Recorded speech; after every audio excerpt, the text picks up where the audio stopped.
Right, let's now speak to former Conservative councillor and political commentator Claire Pearsall. Claire, welcome to Talk Today. Very briefly about Peterbone, because we seem to have talked about it all morning. Another by-election, another headache potentially for Rishi Sunak. And more than anything, in my humble opinion, across the political divide, we have little or no respect for our MPs. And are you surprised?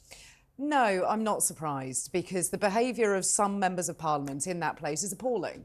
And I think we can all see that the last few by-elections have been caused by bad behaviour, particularly on the Conservative side. But it really is up to the people of Wellingborough. They've got to get through a recall petition. 10% of the electorate need to sign for that. So there may actually not be a by-election if they're happy with their MP.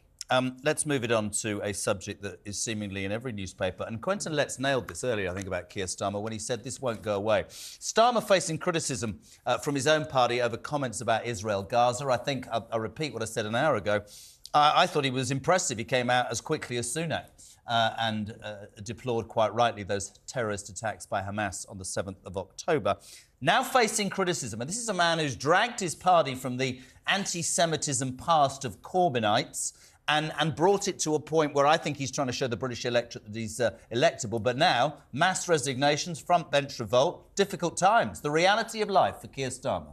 It is, and how he deals with it is going to be really, really important. Because as you say, he came out fighting, he came out supporting the government, calling out the Hamas terrorists, quite rightly so.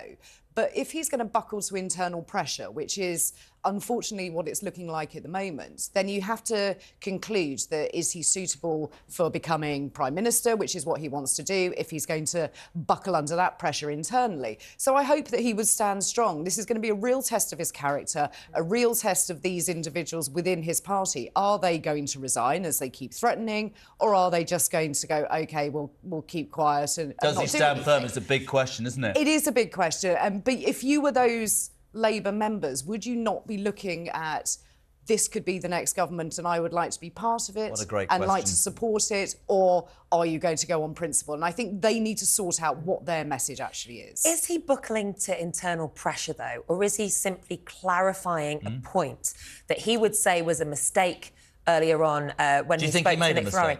I think it absolutely was a mistake. I think that, you know, we're in very heightened times at the moment. This was immediately after the terrorist attacks by Hamas.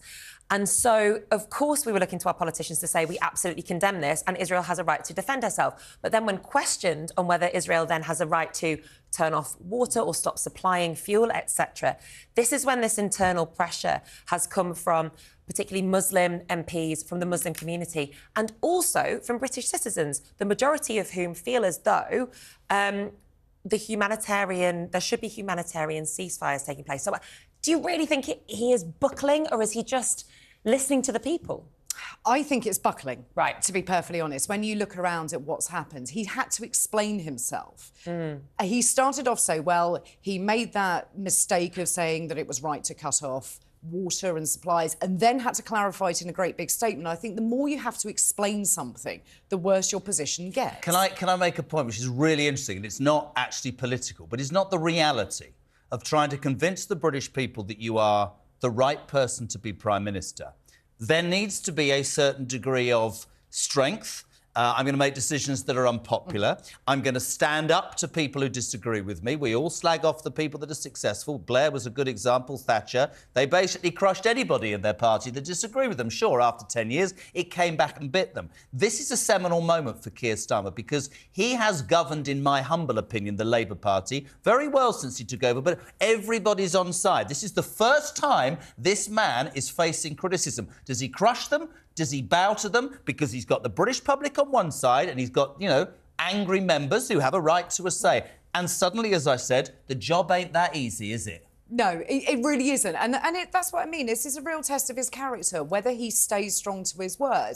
And I think that's what the British public want to see, whether he's going to just change his mind and flip-flop, as the Conservatives like to call it, or if he's going to say, no, this is what we stand for and this is what my party stands for. But YouGov polls over the past couple of weeks have said that the majority of British public are on the same side as the MPs, the Muslim MPs in this scenario, and are calling for a ceasefire and want to see that humanitarian aid get in. So I don't think it's one side versus another. I think it's simply, you know, a case of him feeling like he cannot. Nick, there's an argument that says that a true leader can change their mind, but stand up and say, I've changed my mind. And where I will criticise him is that there was that PR disaster at the weekend where he went to meet Muslim leaders and portrayed this meeting as a kind of PR, oh, isn't it really lovely, I support you.